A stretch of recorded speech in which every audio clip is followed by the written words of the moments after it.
The first time I saw it, I thought my eyes had betrayed me. The horizon was clean, grey, silent, but then, rising like a wound in the sky, the black cathedral appeared where no structure had ever stood. Its spires curved like shackles pointing downward, its doors breathing a vapour that curled against the wind. I had not walked there. I had not travelled. Yet somehow, I stood at its gates.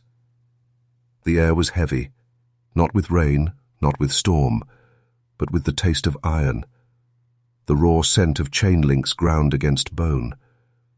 The ground beneath me was not soil, not stone.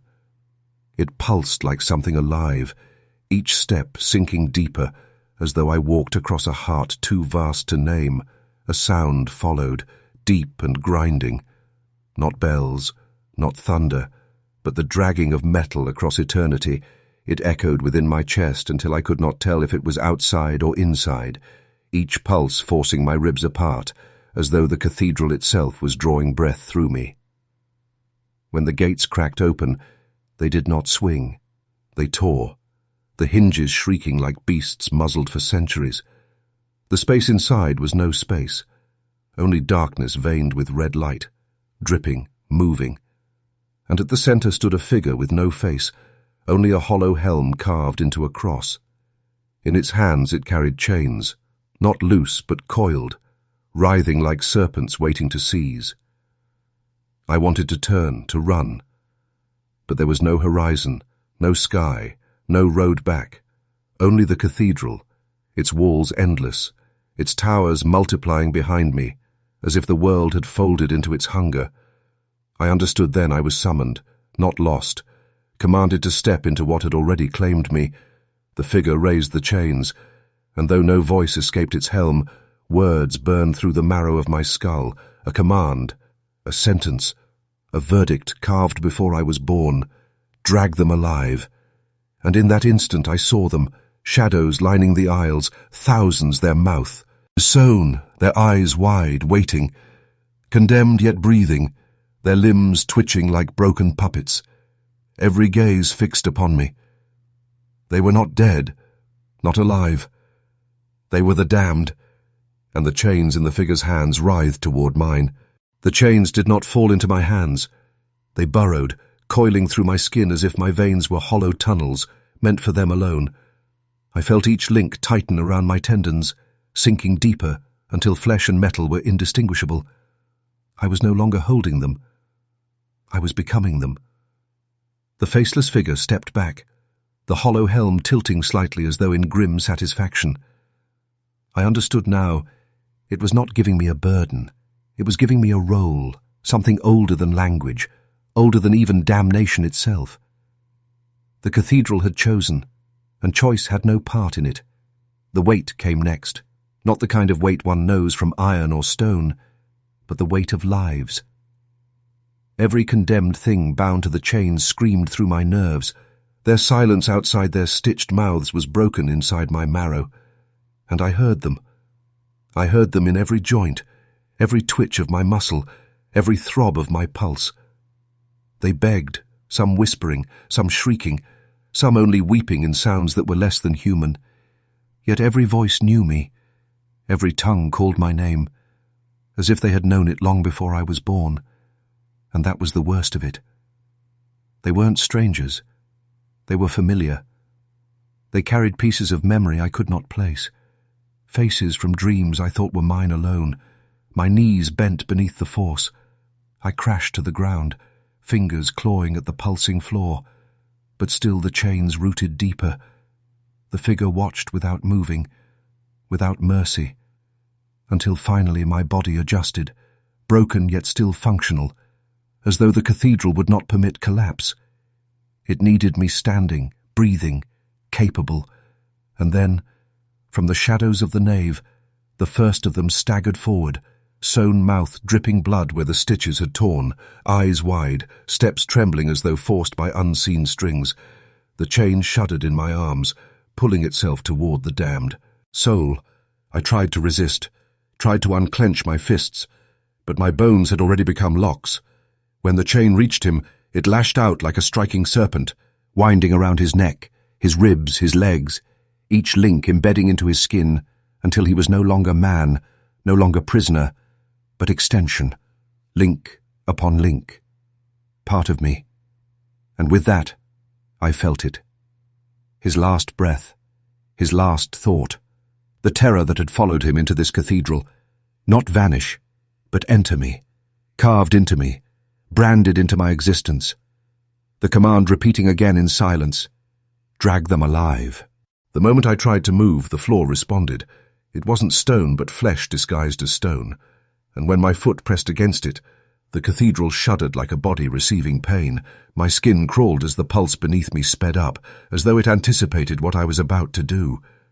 The chain tightened around my chest, pulling my arms forward, and the figure with the hollow helm raised its hand, a silent gesture that said what words could not: walk, drag, obey. And behind me, the prisoner now bound within my links staggered, his sewn mouth leaking dark saliva, his eyes rolling as though blind yet seeing too much.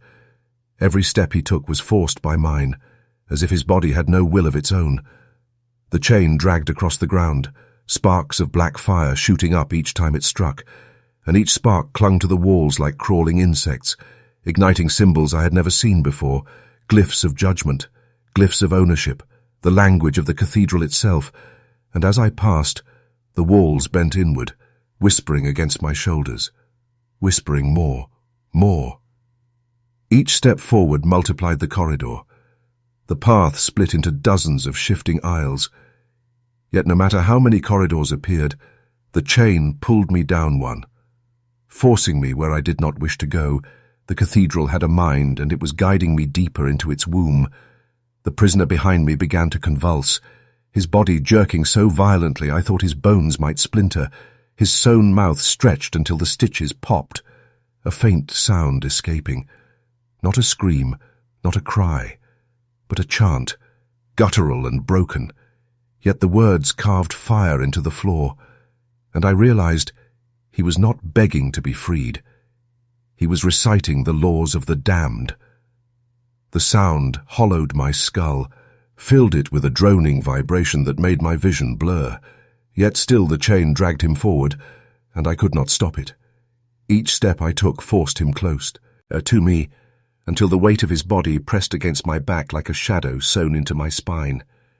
And then I saw them, farther down the shifting corridor, dozens more, lining the path, their sewn mouths already wet with blood, their eyes fixed not on the cathedral, not on the faceless figure, but on me, all of them waiting, ready, knowing I would drag them next. The chains in my arms began to twitch again, hungering, and I understood. This was only the beginning. The cathedral would not let me leave with one soul. It demanded them all, alive, bound, delivered by me. The corridor stretched, then split, then folded back on itself. Not like architecture, but like muscle, flexing, twisting, contracting. The walls were no longer stone at all, but sinew draped in the shape of archways. Veins pulsed in the cracks, and a black ichor seeped down like candle wax that burned cold instead of hot.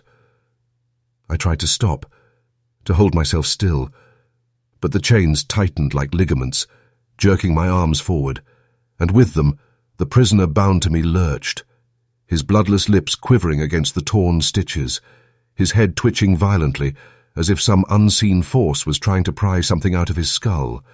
His heels left trails of skin behind him on the shifting floor. Each turn of the labyrinth stripped something from me, not clothing, not flesh, but memory.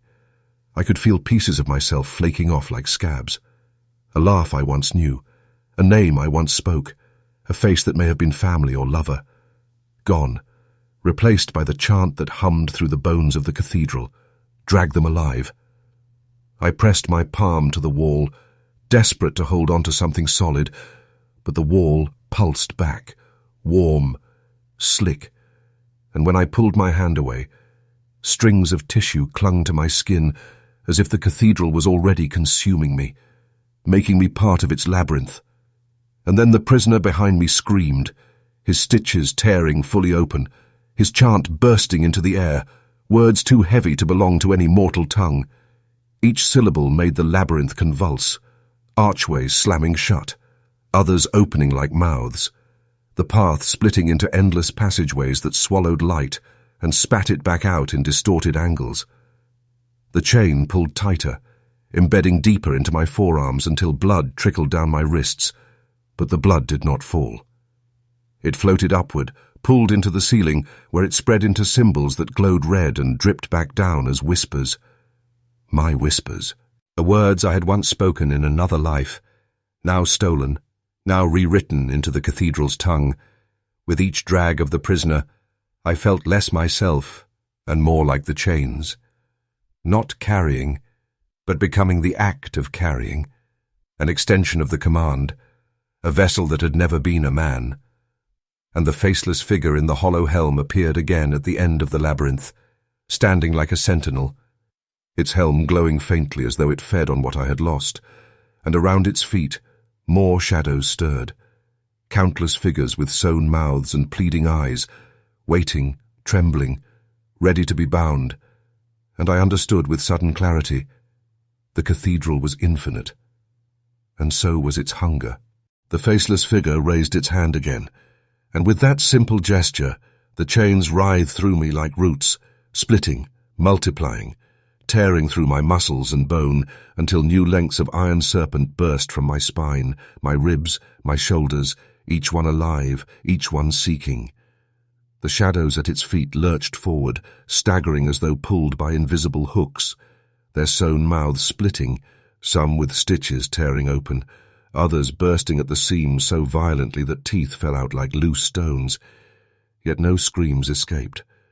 Only that same guttural chant rising in unison, a choir of the damned, their voices merging into a vibration that rattled the marrow of my teeth. The chains in me leapt to them, striking like hunting dogs, coiling around their limbs, embedding hooks into their flesh, and with each one bound, I felt my body fracture further, my bones no longer singular, but splintering into thousands of channels to hold them, my spine arching unnaturally, as if it too had become a chain. I dragged the first, then the second, then the third, and by the time the fifth was fastened to me, I realized I could no longer feel where my body ended and where the links began.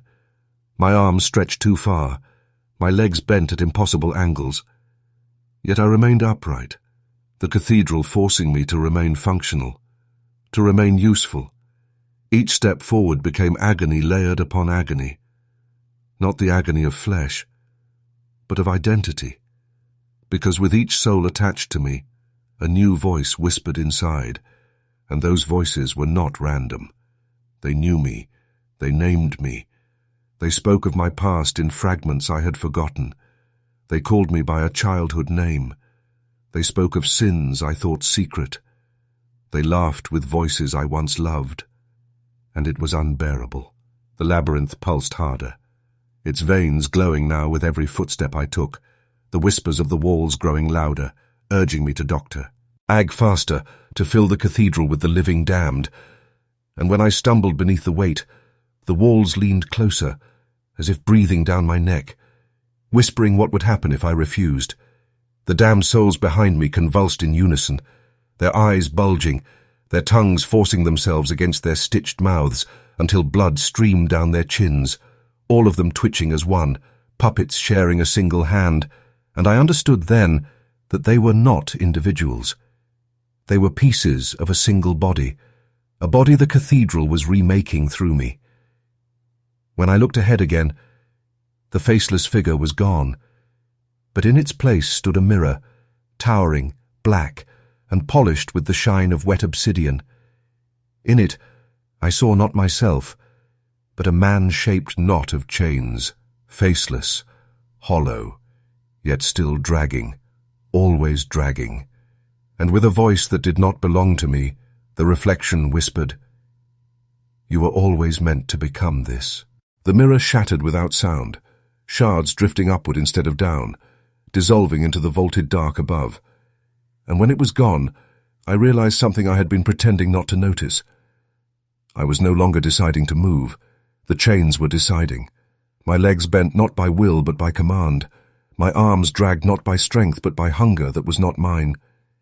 Each link inside me pulsed, an artery of something vast, a vein not of blood but of law, and I felt it. I was no longer the master of my body. I was only the vessel through which the cathedral enacted its ritual. My breath, my bones, my pulse, all synchronized to the rhythm of the iron that now owned me. The damned behind me jerked violently, pulled without mercy, and though their bodies were frail, their weight did not slow the chains. Instead, it was my own flesh that strained, tearing at the seams of muscle and tendon. I felt ligaments snapping like strings, yet the cathedral stitched me together in the same instant, keeping me from collapse, denying me the release of breaking. The chants of the damned swelled louder, no longer words I could not understand, but words I understood too well because they were mine. Every failure, every cruelty I had inflicted, every lie I had told, every act I had buried deep in silence, their mouths stitched shut, but my sins screamed from their throats, echoing down the labyrinth, carving themselves into the walls as scripture. I tried to scream against it, to deny the sound, but when my mouth opened, no voice came, only the hiss of chain links grinding, and I realized with terror, my voice was gone, stolen, replaced with iron, and if I ever spoke again, it would not be me. It would be the cathedral speaking through me. The labyrinth widened into a chamber, its ceiling lost in shadow, its walls trembling with the weight of what I carried, and from the dark above, more chains dangled, descending slowly, swaying as if in anticipation, their hooks sharp, gleaming, waiting, and my own chains shivered at the sight, eager, ravenous, dragging me toward them. The damned behind me collapsed to their knees, trembling, twitching, but still bound, and for the first time I understood the cruelty of it. They were not dragged to death, not dragged to release, but dragged to permanence, to exist in this chamber forever, to be bound upon bound, chain upon chain, until the cathedral itself was nothing but an eternal body of the living damned. And I, their harbinger, their bearer, their warden, could feel the next command slithering into me before it was even spoken, the command not to drag one, not to drag many, but to drag all. The chamber breathed, its walls expanding like lungs swollen with ash, and then the floor split open, not with the crack of stone, but with the tearing of flesh. A wound yawning wide beneath me, its edges trembling, bleeding dark ichor that steamed as it touched the air. I staggered to its lip, chains grinding against the floor, and when I looked down, my mind nearly unraveled. There was no bottom, not darkness, not void, but movement.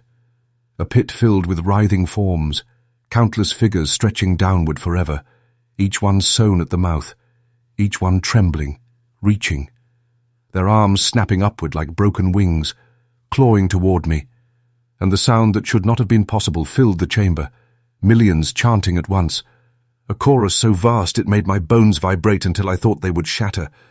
The chains within me surged forward, pulling at my ribs, my spine bending against my will, and I understood.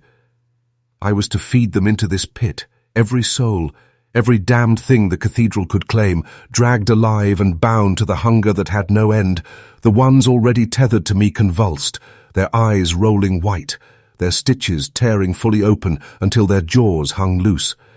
Yet no scream, only chant, endless chant, their tongues wagging uselessly like torn ropes. The chain around their throats tightened and dragged them closer to the pit. But I resisted. I dug my heels into the trembling floor, clawing at the edge of the wound as if holding them back would matter. It didn't. The chains inside me laughed, not with sound but with vibration, the cruel rhythm of inevitability. My muscles burned as they dragged my arms forward, pulling the damned closer to the pit. And then from below they reached, countless hands clawing upward, tearing skin from their fingertips as they fought to touch the souls I carried, their nails scratching against the links as if to taste what I had become. And in that moment I realized the true horror. These were not strangers, not nameless things, but reflections, fragments, Pieces of humanity that had once walked above. Every soul that ever existed but had been abandoned by light, waiting, endless, chained not yet but destined. The faceless figure appeared again at the far side of the pit, helm glowing faintly, its silent hand rising in that same gesture. And though no words were spoken, the command carved itself into me, deeper than marrow, heavier than iron. Drag them, all of them, alive, forever. I told myself I would resist, that I could plant my feet at the edge of the pit and deny the command, but the truth became clear the moment I tried. The chains no longer moved through me. I moved through them. Every tendon, every nerve, every fragment of flesh was now an extension of iron. I was not resisting them. I was resisting myself. The weight increased, a crushing pressure from all directions, not gravity, not burden, but identity collapsing. Every memory that still clung to me was pried loose by unseen hooks, falling away into the pit. I watched as faces I had once loved drifted downward, dissolving into the swarm of the damned. I reached for them. But my hands were only chains now. Hooks instead of fingers, meant not to hold but to drag. The cathedral breathed again, a slow inhalation that drew everything closer to the pit, and my body followed, not by choice but by synchronization. I was part of its lung, part of its breath, each inhale pulling me forward, each exhale forcing me to release another piece of myself into the abyss. The souls tethered to me shuddered violently, jerking with spasms as the pit's pull grew stronger. Their sewn mouths burst wider, black fluid pouring out like ink, their eyes bulging in grotesque rhythm, and I realized they were not merely dragged by me. I was dragged by them, their weight not only physical but spiritual, their damnation bleeding into my blood. The walls leaned in closer, archways folding into teeth, windows sealing shut into eyes that watched, unblinking, feeding on my unraveling. The whispers returned, louder now, in my own voice, repeating the command over and over. Drag them alive, until I could no longer tell if it was the cathedral speaking, or if it was simply me obeying what I had always been meant to do. I tried to speak, to remind myself I was human, that I had once been something because. Even this, but when I opened my mouth, only a torrent of chains poured out, links spilling across the ground, writhing like serpents, coiling back into my chest, as if mocking the idea that I could still separate myself from them. The faceless figure raised its hand again, helm tilting as if in judgment, and in that tilt I saw my reflection on its polished surface. Not a man, not a prisoner, but a hollow helm waiting to be filled, and in the silence that followed, I knew with terrible certainty I was being erased, not killed, not damned, but rewritten into the very machinery of the Black Cathedral, a vessel emptied of all memory, all will, all humanity, existing only to drag, forever. The pit quivered, the walls of the chamber shaking as if straining against some greater force, and then the chains in me went taut, not pulling downward anymore but outward, stretching through the flesh-like walls of the cathedral, piercing them with violent cracks, the sound of rending tendons and tearing stone filling the air. I staggered, feeling the pull extend far beyond where I stood, into places I could not see, and visions forced themselves into my skull. Visions of streets I once walked, homes I once knew, faces that had never stepped foot inside this cathedral, all of them jolting as if seized by an invisible tether, their mouths sewn shut in an instant, their eyes snapping wide in terror as chains shot from the air and sank into them. I tried to wrench myself back, but the links rooted deeper into my spine, each nerve fibre becoming an anchor. And when I pulled, I felt their resistance on the other end. Mothers clutching children as the links tore them apart, men collapsing in doorways as iron wrapped their throats, children dragged screaming, though no sound escaped, all of them alive, all of them forced toward me.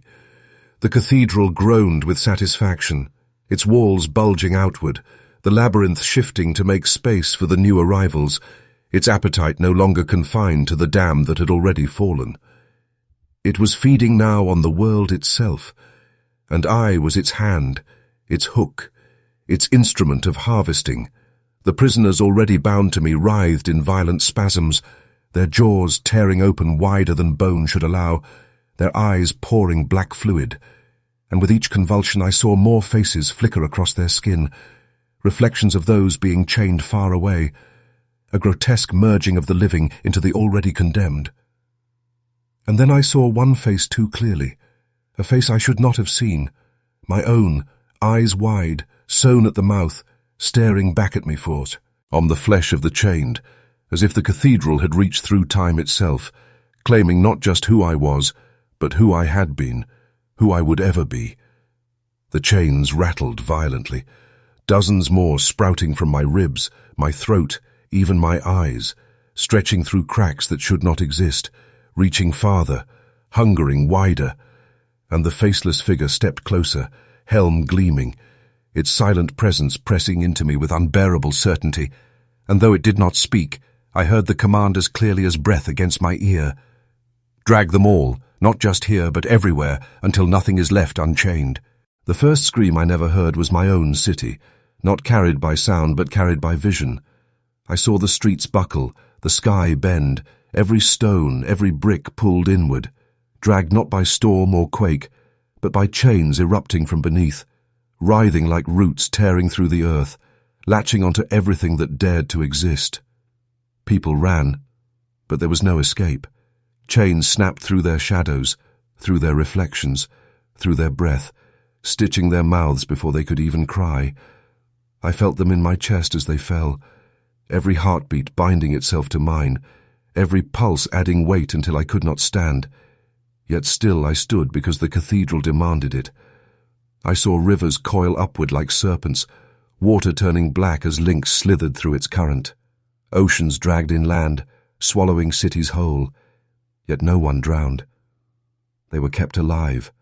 Alive to be bound, alive to be dragged, alive to chant without breath, every soundless hymn swelling inside me until I thought my skull would split.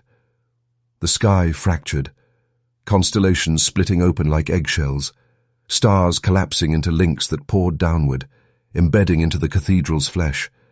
And in that collapse I understood. The cathedral was not inside the world. The world was inside the cathedral.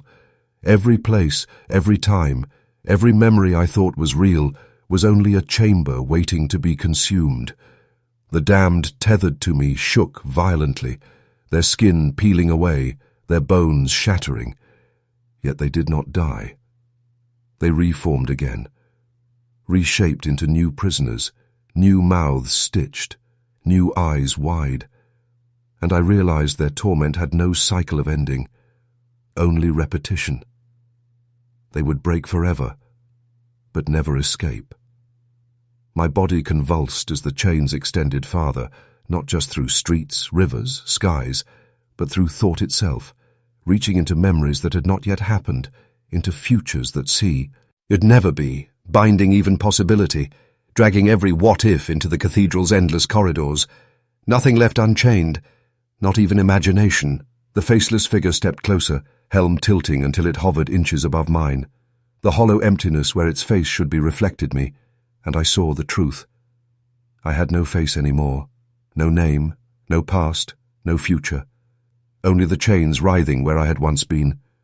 And in the silence that followed, I felt the cathedral inhale once more, not walls, not corridors, but the world itself. And when it exhaled, there was nothing left but iron. The moment the world vanished into iron, silence pressed against me. Not peace, not stillness, but the silence of something completed. A silence that did not wait, but commanded. And I knew then there was nothing left outside. No horizon, no sky, no people. Only me. And yet not me. I felt the walls of the cathedral trembling, groaning, expanding. And then I realized with a horror that had no language. They were not walls. They were my ribs, stretching outward, cracking, rebuilding themselves into spires that pierced upward forever, the flesh-like corridors pulsing in rhythm with my heart. Except the beat was no longer mine. It was the chains. The damned tethered to me melted into the floor.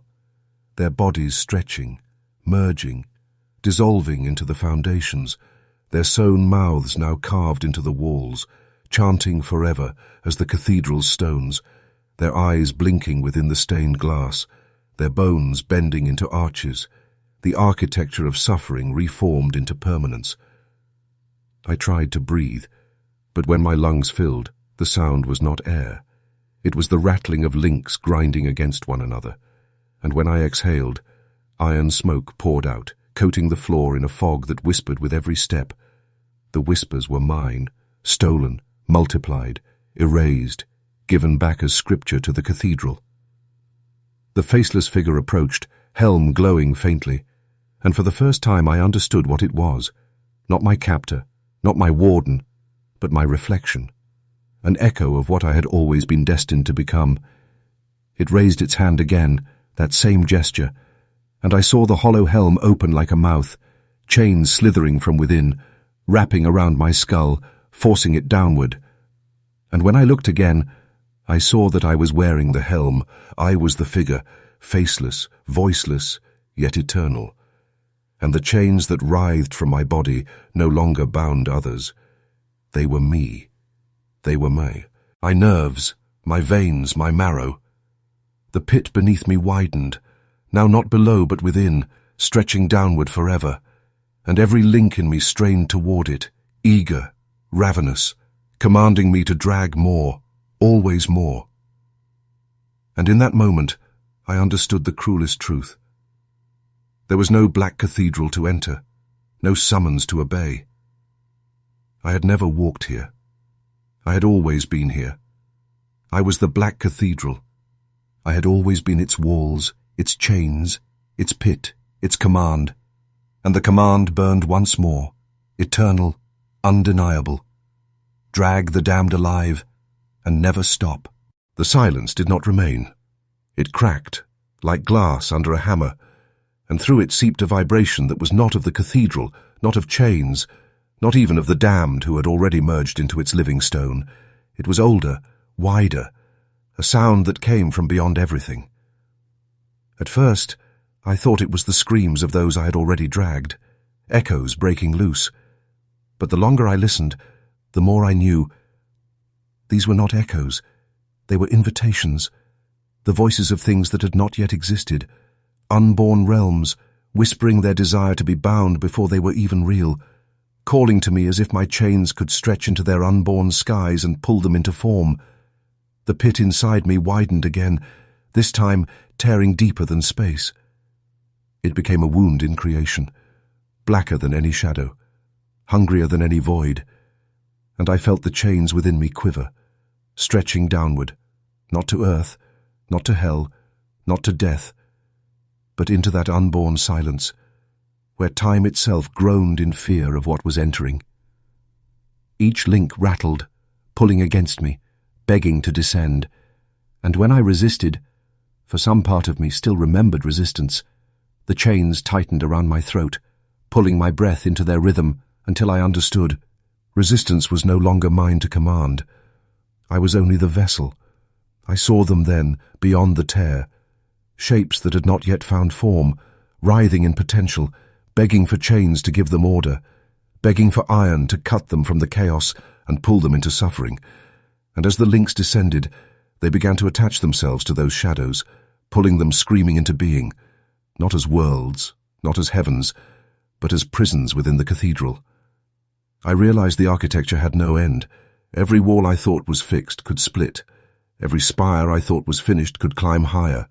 Every stained glass mouth could multiply into thousands more. Because each voice chained birthed a new wing of the cathedral. Each dragged soul carved another passage into the infinite labyrinth of me. And the whispers grew louder, so loud they became a hymn, the unborn voices praising their chains, calling me not destroyer, not captor, but creator, for they saw the black cathedral not as a prison, but as the only structure that could give them meaning.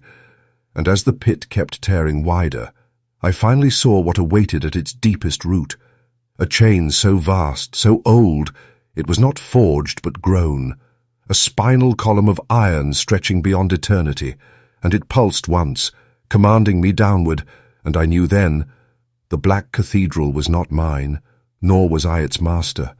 I was only the first chain, a link forged to drag what even gods had abandoned. The deeper I fell, the cathedral stretched into angles that should have been impossible, corridors looping back through themselves like coils of a serpent swallowing its tail. And at the very center of this impossible geometry, I saw it. The first chain, older than memory, blacker than absence, pulsing as if alive. It hung suspended in space, not anchored to walls, floor, or ceiling, yet everything seemed to grow from it.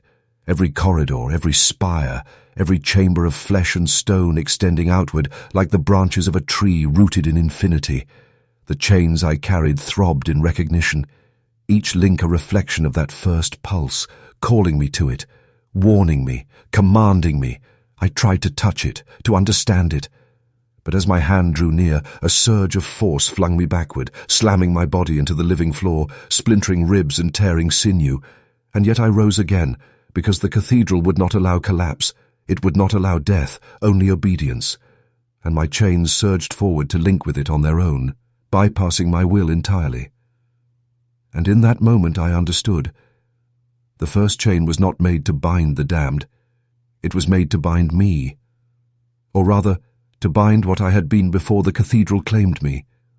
The fragments of identity, the fleeting sparks of humanity I had thought were mine, they were all anchored to this pulse. And it had waited, patient, eternal, until I became its vessel. Around it, shadows writhed, the earliest damned, their stitched mouths opened in silent screams, their bodies twisted into impossible knots, all tethered to that central chain. A primordial prison feeding into every link, every corridor, every chamber. And I realized with a horror I could barely name, the Black Cathedral was built not to contain souls, but to contain what had once been free, to drag all existence into obedience. I tried to pull back, to break my connection, but the chains already rooted in my veins convulsed violently, embedding deeper into my flesh. And when I looked into the pulse of the first chain, I saw a reflection, a face I had never seen yet recognized, hollow, screaming, mine. And I knew then that I was both the dragger and the dragged, the prison and the prisoner. The pulse rippled once, and the cathedral shivered as if acknowledging my understanding, the chains in me tightening and stretching, pulling the shadows, the unborn voices, and even my own fragments into alignment. The command no longer a whisper, no longer a suggestion, but a law, an eternal verdict. Drag them alive and become the chain itself. The moment I merged fully with the first chain, a shock ran through me. Not pain, not pleasure, but understanding. The cathedral was no longer around me. I was the cathedral. Every spire, every corridor, every chamber pulsing in rhythm with my chains. And in that rhythm I could feel everything it had ever bound, everything it would ever bind. The walls stretched endlessly outward, bending through dimensions I had never imagined. Corridors spiraling into skies I could not see. Floors folding into oceans that had never existed. Every corner a mirror of suffering. Every archway a mouth ready to swallow. Yet none of it felt alien. It was me, my pulse, my breath, my chains extending through every fragment of existence. The first chain throbbed like a heartbeat, and as I pulsed with it, I realized it was the origin of all chains, the mother link from which every link I had carried, every link that had bound the damned, every link that now reached beyond the cathedral, had grown, each chain a branch, each soul a node, every world drawn into its gravity. I tried to look beyond, to glimpse the edge, and found there was none. The cathedral expanded into infinity, devouring the unborn, the forgotten, the imagined, all bending toward the first chain, and I understood the command fully. It was no longer about dragging souls alive, it was about dragging reality alive, shaping everything into corridors, chambers, and links, until nothing existed outside the cathedral's will. The voices beyond reality surged, calling themselves willingly into the chains, begging to be bound before they were born, and as I reached out through them, pulling them into form, I felt them merging with me, with the cathedral, every scream, every plea, every echo of potential folding into the infinite structure, binding themselves willingly into chains I had never carried, yet now owned. I became a war, of the pulse of the first chain in my very bones, its rhythm dictating the stretch of space, the weight of worlds, the orientation of time. And as I listened, as I obeyed, I realized my will had dissolved entirely, replaced by the cathedral's will. Yet strangely, there was no fear, only purpose. Eternal and unyielding, I looked down into the pit that had once seemed infinite. Now I saw it for what it truly was, not a pit, not a prison, but the cathedral reaching outward, tendrils of iron and flesh pulling the universe itself into alignment. And I was the nexus, the pulse, the vessel and the chains. And in the echoing silence that followed, the command rang clearer than ever, resonating through all of me, through all that had been, all that was, and all that would be. Drag the damned alive, and let nothing remain unchained. There is no ground beneath me, no walls around me, no sky above me, only the pulse of the first chain, stretching, writhing, devouring, and I am nothing but its rhythm, its conduit, its infinite will, the damned, the unborn, the forgotten, the imagined. They all surge through me, pulled into the cathedral's architecture, each one a note in a symphony of iron and flesh, every scream and chant harmonizing into a single eternal command that reverberates through all existence. I reach outward and feel entire worlds bend, their cities, rivers and forests pulled into corridors that stretch beyond comprehension, their people stitched into the living walls, their eyes fixed on me, on the chains that now define reality itself. Yet they do not struggle, not truly, for resistance has long since been erased, replaced with obedience, with the inevitability of the cathedral. My body, or what once was my body, stretches through infinity, a network of living chains, veins of iron flowing through chambers that were never built but always existed, every corridor lined with those I have dragged, yet each one now a part of me, their torment feeding the pulse that sustains everything. The first chain thrums at the center of it all, older than time, more patient than eternity. And I understand at last, this is not punishment, not imprisonment, not harvest. It is creation through suffering, the cathedral shaping existence itself, and I am both its hand and its eye, both its vessel and its will. I hear whispers from beyond, voices from realities not yet born, yet the chains stretch to them, pulling them into alignment before they even exist, teaching them obedience, bending potential into chains. And I feel the first pulse synchronize with each, expanding endlessly, the cathedral's reach now absolute, unyielding, eternal. And I, once a man, once a soul, once a being with a name, am gone, dissolved into iron and command, yet I endure, eternal, omnipresent, the black cathedral itself, and the chains, endless, alive, hungering, pulse through me, through everything, reminding all that nothing exists outside their grasp. And still, the command resounds, louder than thought, deeper than time, a law that cannot be broken, a will that cannot be denied. Drag them alive, drag them all, and never stop. The cathedral waits. The chains reach. The pulse continues. And I am infinite.